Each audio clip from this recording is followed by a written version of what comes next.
કે એક વિનંતી છે કે ગાંધીધામની અંદર અત્યારે હાલની પોઝિશનમાં જે પરિસ્થિતિ છે તે પરિસ્થિતિને અનુલક્ષી અત્યારે જે રોડ રસ્તા અને ગટરનું જે છે જેના લીધે લોકોને બહુ એટલે બહુ મતલબ પરિસ્થિતિ વિકટ છે. અત્યારે પરેશાની જે ભોગવવી પડી રહી છે માણસોને, તો સૌથી પહેલા તો અત્યારે જો વિકાસના કોઈ કાર્યની જરૂર હોય તો વિકાસના કાર્યની જરૂર એ છે કે રોડ સારા બનાવો, જે અંદરના રસ્તા છે, રોડ છે, ગટરની વ્યવસ્થા છે, બરાબર.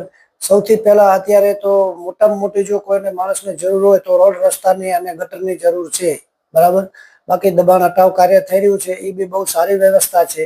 તો કમિશનર સાહેબને વિનંતી તથા ગાંધીધામની બધા જે રાજકીય આગેવાની છે અને રાજકીય પક્ષના જે બી નેતા છે એમને બી વિનંતી કે એ લોકો બી ગાંધીધામના રોડ રસ્તા ઉપરથી પસાર થતા હશે તો એમને બી ખબર હશે કે ગાંધીધામના રસ્તા કેટલા સરસ છે, બરાબર. તો એ રોડ રસ્તાની પહેલા મારા હિસાબે તો જરૂર છે. પછી જે કોઈ અત્યારે વેપારીઓને હાલાકી ભોગવવાની અત્યારે જે સમય આવ્યો છે તો એમાં જે કાંઈ દબાણ કર્યું છે તો નો પ્રોબ્લેમ કે ભાઈ દબાણ છે તો હટાવવું જ જોઈએ, એ આપણી બી ફરજ છે, બરાબર. પણ એના માટે થોડીક એમને મુદત બી આપવી જોઈએ.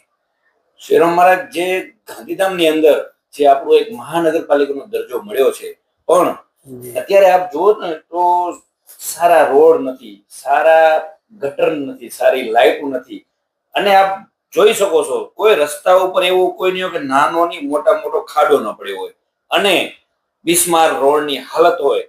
એના વિશે આપ શું કહેવા માંગો છો? સાહેબ, એના વિશે ઈ જ છે કે કોઈ કામ થતા નથી. કામ કોઈ કામ થતું નથી. જ્યારે બી ઇલેક્શન આવે ત્યારે એ લોકો ફરી અને વોટની અપેક્ષા રાખે છે, પણ જ્યારે વિકટ પરિસ્થિતિ ઊભી થતી હોય, જ્યારે કોઈ પણ પરેશાની આવતી હોય, બરાબર, નગર ઉપર કે શહેર ઉપર, ત્યારે એ લોકો ક્યારેય કોઈ જગ્યાએ કોઈ પણ જાતની એની કેર કરતા નથી કે ત્યાં જઈને એને પૂછતા બી નથી કે ભાઈ તમે અત્યારે કઈ સિચ્યુએશનમાં છો કે કેવી હાલત છે, બરાબર છે.